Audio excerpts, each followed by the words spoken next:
known Michael now for a number of years, and he's always done really well by the IRC and brings a great perspective, and he's going to do that here for us today. Thanks, Mike. Stephen and I met out of a shared concern actually after 2015, and he invited me to speak at the very first Pipeline Gridlock Conference in 2017. And I brought a few friends, there's a couple I see them here tonight. We all ended up sitting in the very back corner of this, maybe it was that one, the very back corner. And Stephen always likes to joke that the conference ended up like a bad sock op. All the First Nations leaders wondering, what are those guys doing here? Who are they? Quite honestly, I think we were thinking the same thing. Look how far we've come. Back in 2017, if you believed everything you read, Canada supposedly had the dirtiest oil in the world. First Nations were being rescued from exploitation by cancelling the XL Pipeline, Energy East, and the Northern Gateway. And then one brave man convinced his board of directors that First Nations producers had to stand up and say publicly it wasn't true. And from that point, the fights kept coming. We watched 9 bad laws roll out, starting with the tanker ban, and ending with a law that literally restricted your right to say Canadian LNG reduces global emissions. I don't think most people appreciate just how brave it was for Steve to come out and do that. It was vilified by NGOs, by other First Nations, and even by people in his own community. And I know that was the hardest part for him. And I know a little bit of what he felt because they've called me one of Canada's top climate villains because I said something simple. Canadian oil and gas can be part of the climate solution. Well, look at Canada now. We're the best in the world. Reconciliation is becoming reconciliation through partnerships. We've been promised a reversal of some of those 9 bad laws, and tomorrow, being promised a Northwest pipeline from a Liberal Prime Minister, quoting a former Conservative Prime Minister, Canada should become an energy superpower. So it's a big day, not just for Steve in Buffalo, but for the Indian Resource Council and every First Nation producer that's part of it who stood up when it mattered. I want to thank the IRC, Stephen Buffalo, the board, the producers that agreed to stand up and stand out. And Canada can build. We've got a history of being builders. We have national railways, the St. Lawrence Seaway, Trans-Canada Highway, Trans-Canada Pipelines. It did take a while to get the opportunity for us to be builders again. But now we have the chance. The question is, what are we going to do with it? I'll talk to you today about our journey and the path forward. I want to talk about what we've talked about since we started Modern Miracle Network, which I was the founder and executive director of with colleagues that came to that first Pipeline Gridlock Conference and sat at the back corner. And that said, industry needed to make a culture change, generally and specifically, with First Nations to align our interests and strengthen our industry and our nation.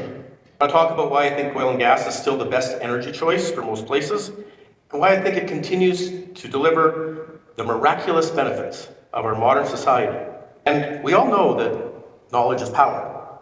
But today, with artificial intelligence, power is literally becoming knowledge. And we also have a responsibility to each other and the world to develop our resources the Creator blessed us with, and to do it in a responsible way. Something that Canadians are already the best in the world at. We all share this country, this province, our resources, but we don't all share the same history. In order to reconcile our rights to the resources, we need to reconcile the stories of what it means to be Canadian. And today, I plan to raise a very novel and likely controversial idea on how Treaty 6, 7, and 8 First Nations could align with Alberta on common interests to potentially change the Constitution and come even closer together on responsible self-government and resource development. Finally, I really hope to convince you that while the 20th century did not end up belonging to Canada, as Sir Wilfrid Laurier famously promised us, we do share the potential for an amazing future. And if we can come together, the 21st century is still within our grasp. Now, before I really begin, and I know you thought I had begun, but these are the digressions on the beginning. And before I actually begin, I do want to preface that I didn't always think this way. I want to talk a little bit about what caused me to change my mind. I was born in Calgary. My great-grandparents were homesteaders in Alberta. We have 4 homesteads in our family history, and some of them are here on Treaty 7 land. Daughters are 6th-generation Albertans, my grandkids are 7th, and we're all very proud of the role our family played in building Alberta. So it might be a little surprising for you to hear that Trudeau changed the trajectory of my life in a positive way. And who I mean is Pierre Elliott Trudeau. He swept the country in the late 60s and 1970s with Trudeau-mania. He told us that we should stop being hewers of wood and drawers of water for our American friends to the south, and we should look to the promising new technologies and value-added businesses of the future. And I can tell you, he honestly made it exciting to be a Canadian in those days. Not second-class Americans, but a country that the world could look to as a model. Even Peter Lougheed, at the time, agreed the future was elsewhere. It's why he started the Heritage Trust Fund, because Alberta's oil and gas was not expected to last more than 20 more years. And those words did strike me as a school child, and I swore I would never work in oil and gas. Why would anybody devote a 40-year career to a 20-year industry? And today, sadly, we have a lot of young people asking that same question. Now, personally, I didn't work in oil and gas, at least not initially. I spent the first 15 years of my career doing many other things. I moved to Toronto, I worked in high tech, worked with Spar Aerospace, I owned golf courses, strip plazas, ran franchises, import businesses. I even produced an Oak Ridge Boys album. I didn't make any money with that, I don't recommend it. But to make a long story short about how I changed my mind and got into oil and gas is I had kids, so I moved back to Calgary to be close to the grandparents, and pretty soon, as people do, I was president of an oil and gas company in the former Soviet Union. What I've learned in the last 20 years is that the oil and gas industry is one of the most fun businesses there is. When I ran Nevada Bob's Golf and Tennis, we always joked that this would be the best business in the world if it wasn't for the customers. Well, in oil and gas, we don't have to meet our customers. We don't have a satisfaction guaranteed or a return policy. It's so much easier. Just use the magic pipeline. Oil and gas goes in, money comes out. It's amazing. Plus, oil and gas is more high-tech than high-tech. I can tell you that from experience. It requires integration of incredible technologies, from seismic through to refining. We also get to make very big decisions every day that can make or lose a lot of money. Our product is essential to modern society's food, shelter, and clothing.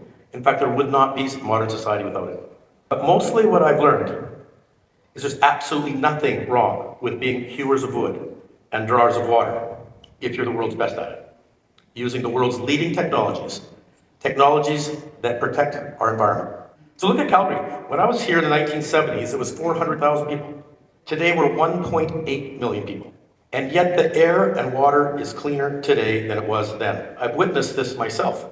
And if you want, please go check Environment Canada statistics because they say the same thing. And if you had told somebody in 1970 that we were going to triple the population, more than, drive more cars per person, live in bigger houses, and the air and water would get cleaner, they would have told you were crazy, and in fact, people did. This environmental miracle was not achieved with taxes, it was achieved with smart regulations and new technology. On the environment today, we have drifted into a conversation that's comparing the impacts of hydrocarbons to the benefits of alternative energy. And it's really a naive and juvenile discussion because even a grade 3 student knows that a benefit is better than an impact. So I think we need to think very carefully before we upend modern society built on the incredible products and affordable energy that comes from hydrocarbons. And we need to have a reasoned conversation that compares the benefits and the impacts of all of our energy choices.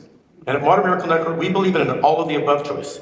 Put the best energy in its best place. And hopefully, we're now seeing that it's time that we will have that adult conversation about costs and benefits of our choices. And that we can and should better balance our energy diet. And balance that relies on innovation and technology is progress, but bans and moratoriums, by definition, aren't. Okay, my personal ambition when I went into the oil and gas industry was to find a giant field, just like the pioneers of our industry did. And I've drilled wells all over the world. Sadly, I was 8 for 8, all dry holes. But over 20 years ago, we started to look for big gas in North America by looking at new kinds of rock. And my experience told me that finding it was going to be the hard part. But I was wrong. After making a giant gas discovery in Quebec, I found out that producing it is even harder. And understanding a different culture to reconcile our different perspectives so that we could develop an incredible resource has really truly been the hardest part. Because doing that doesn't require great vision, great technology, taking big risks, or great luck. It requires understanding another culture's perspectives, which demands something even harder, personal change. And as a unilingual fifth-generation Albertan, I can tell you that if Quebec had not imposed a moratorium on shale fracking in 2011, I never would have learned French. And if I hadn't learned French, I never would have understood why language and culture are so integral to what it means to be Quebecois, and how differently they see the history of our country. And I also never would have thoroughly understood that who we are as a people are the stories we tell ourselves. And I realize now that the stories we tell ourselves as Canadians depend very much on when Canada started for us. Alberta and Quebec are on the opposite ends of Canadian history. For Albertans, Canada starts in 1883 with the arrival of the railroad. Our history is so short, I literally heard it from my great-grandmother's lips to my ears. For me, Alberta is a state of mind. You can be here for 6 generations, like my family, and some of my family, trust me, they still don't get it. Or you can be here for 6 months and completely embrace it. Albertans have a shared identity based on a shared future, because we have so little history to bind us together. Not surprisingly, Quebecers tell themselves much different stories. For French Canadians, Canada starts in 1608 with the foundation of Quebec City. Quebecers were entrepreneurs long before Albertans. Canada spent almost 200 years as a French nation. French explorers, missionaries, traders, coureurs de bois explored all the waters draining into the Mississippi and the St. Lawrence. It was even French fur traders Radisson and Grossier who helped found the Hudson's Bay. So I realize now being Canadian is much more than the stories that I learned growing up in Alberta. Today, I've adopted my French history as my own and added it to my Alberta history, and I think it makes me a prouder and better Canadian. But now, I have to admit something I'm not as proud of. If it wasn't for the blocking of pipelines and LNG projects, blocking our access to world prices for our oil and gas, my understanding of what it meant to be Canadian would have stopped there. But Joe Dion, who I saw earlier, was at a conference that we organized also in 2017. And he stood up and told everybody in the oil and gas industry that was there that he knew why he'd been invited to the Oilmen's Conference for the very first time. He says, because you suddenly realize that we have rights. And I have to admit, he was right. Our enlightenment was born out of self-interest. Though I will say that self-interest is probably the most sincere form of interest. Our panel then was composed of Chief Ellis Ross, who I think is going to be here later, or is here, Joe Dion, who I've seen, Chief Jim Boucher, and Stephen Buffalo. Is Stephen here? I think Stephen is here too. And they told Calgary Energy executives their stories. And it turned out who they are as Canadians depended on when Canada started for them too. And it turns out Canada started for First Nations a minute or two before 1608. It seems there may have even been entrepreneurs and traders in Alberta before my great-grandparents arrived. First Nations played an essential role in the founding and building of what it means to be Canadian. And if who we are the stories we tell ourselves, then First Nations, rich in their oral histories, might be more in touch with who they are as Canadians than any of us. Many Canadians recently talk about how there's no Canadian identity, and our former Prime Minister Trudeau spoke at the United Nations to explain that Canada was a post-modern country without the need for identity. Now, of course, all it took was for Donald Trump to say 51st state, and suddenly Justin Trudeau and his successor Mark Carney were all about Canadian sports metaphors. But it was always obvious that we are incredibly unique in the world. We just have to look at our history. We came from first French, English nations working together, often in tension, sometimes in conflict, to create a distinct nation that kept us from being an American colony or territory. However, in recent times, we afforded ourselves the luxury of self-segregating into our 3 solitudes of first French and English nations. And I think some of us have forgotten our identity. What I worry about is we're allowing our indifference to grow, and that it's not just Trump, that the international community is starting to ask, what's happening to Canada? It was our resources that introduced us together to each other in the beginning. Fish, lumber, fur. Fur had to travel the entire country, and the first French and later English nations had to work together to make that happen. Today we face larger challenges to provide energy and food security to the world. To protect our sovereignty, our resources need to travel the entire country, and we need to work together for our mutual benefit and our shared future. One of our problems is that we do all have different stories of what it means to be Canadian, and different ideas about what our rights are. The Supreme Court, as Joe Dion pointed out to me, has made it clear that we do all have legitimate rights, but it really hasn't told us how to apply them or what to do when those rights are in conflict. Instead, it has told us to consult with each other and work it out. So we can sit in our solitudes, complain about each other not understanding what it means to be Canadian, and whose rights are really the most important, or we can put our boots on and get to know each other again, like our forefathers did. Just like we're doing here today. Stephen Buffalo has brought us here together to have that conversation about reconciliation and reconciliation. I went to Quebec to learn French because sitting in Calgary complaining about how Quebecers don't understand oil and gas wasn't going to achieve anything. Learning French may not have achieved anything either, but I know for sure doing nothing gets you nowhere. I've done oil and gas around the world, and I've found one thing to be true everywhere. If you're taking resources out from beneath the feet of the people living there, they expect to be part of it. Explaining the Magna Carta and 1,000 years of property law doesn't change that. Whether you're a Ukrainian, a villager in Georgia, a tribesperson in Papua New Guinea, or a rancher in Alberta, all places I've worked, you expect to be part of it, to benefit from the extraction of resources from underneath your feet. Our First Nations people, having stood with us, having traded with us to create this country, surely deserve the same respect as Ukrainians, Georgians, Papua New Guineans, and Alberta ranchers. We made a great effort to save the family farm in this country. It involves roads, electricity, schools, hospitals, broadband, internet, and the family farm in our rural communities largely have been saved. And those areas with the added benefit of resources flourished because those communities were involved and participated in those benefits. And I think we need to think along the same lines for our First Nations, and in particular our First Nations northern communities. A really great thing about resources is they cannot be outsourced. Canadians literally invented the instant message, but a BlackBerry can be emulated and produced elsewhere. Wheat, fish, softwood lumber, minerals, oil and gas, they must be produced in Canada by Canadians. It's our resources that can bridge the 6 and 60-degree gap that National Chief Bellegarde spoke about when he was at the AFM. But this is only possible if our First Nations are involved and participating, because the modern trapline of resources can't be outsourced either, and it must be produced in traditional use territories. Our First Nation forefathers managed and owned their own traplines for the furs they traded with the Hudson's Bay, and while the world is more complicated today, there is no reason that First Nations can't again participate in the management and the ownership of the companies that extract and transport our resources. And more they already do. The oil and gas industry has successfully formed equity joint ventures and benefit sharing agreements, and there are several examples of First Nations who, like our rural communities, are flourishing because they participate in the benefits of resource development. Now, industry, I think, can and should admit that we made mistakes in the past. For many years, our American neighbors needed all the resources and all the oil and gas that Canada could produce. And we were content, hiding in our solitude behind NAFTA, that we didn't really need each other because the Americans needed us so much. However, the world's energy markets changed with new technologies, and for the last 10 years, America has been sufficient in oil and gas, needing us much less than before. The rejection of the Keystone Pipeline by Obama showed Western Canadians that the special relationship was not what it used to be. And now today, Trump has made this obvious for all Canadians.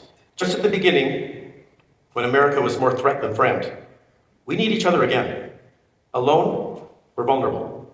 Foreign funded groups have not gone away. They want to create permanent prohibitions and restrictions on what First Nations can do on their own traditional use lands. It's these groups more than anyone who are working to get to know on pipelines and the Northwest Pipeline. They support First Nations' right to say no, but they do not support their right to say yes. Our industry represents options and opportunities for First Nations, and we do support the right to say yes. First Nations are our natural partners, and I think we need to go beyond equity and jobs. We need to support our partners with the Crown on revenue sharing. If there is shared title, there should be shared jobs, shared equity, and shared revenue. Now let me add something novel and possibly controversial. It's a long ways to the exit, but it flows from this idea of reconciliation and self-government.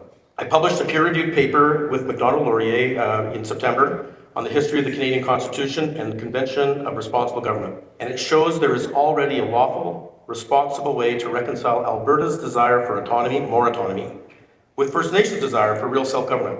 For First Nations wanting to talk about resource revenue sharing or delivery of healthcare, social services, education, local services like clean water, why talk to the least competent government in the country for these things? Ottawa knows how to tax and redistribute money, but they are long ways away from my first choice to run a hospital.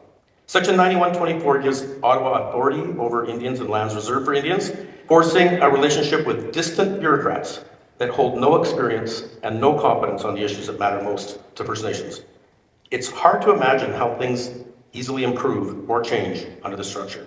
So Alberta and First Nations of Treaty 6, 7, and 8 have common problems of federal interference, a desire for more autonomy, and protection of their constitutional rights and sovereignty. So why not work together on these issues? Section 43 of the Constitution Act allows amendments that apply to a single province. It's been used before for regional reforms. So First Nations could propose, I think potentially in their own interests, that we use it now to transfer responsibility from Ottawa to Alberta, where decisions can be made closer to the land and the people. And this will not weaken treaty rights. I believe it will strengthen them. Section 35 ensures they remain fully intact, and all that changes is who fulfills them. Alberta, as the Crown and the right of Alberta, could inherit those obligations and work with Treaty 6, 7, and 8 as a competent partner close to the people needing the services. This is reconciliation in practice and more autonomy in action, and it is completely within the Canadian tradition and something that I think First Nations could consider as being in their own interest. Alignment, I think, makes us stronger. The world needs our resources. They're produced to the best environmental standards in the world. Our industry is run by people. It'll never be perfect. But how much better than best do we have to be before our fellow Canadians will trust us? That we care about the environment, that we care about our First Nations partners. There are some who think less Canada is better for the planet, but it simply does not make sense to have Canadian resources replaced by less efficient, less environmentally friendly resources from places that do not share our values. It is possible for us to double our production while we implement new technologies to reduce overall environmental impacts. Just like Calgary more than tripled its population and made the air and water cleaner, we can do the same globally. It's a vision for Canada to be a world leader in carbon tech, to energize the world, and provide energy and food security.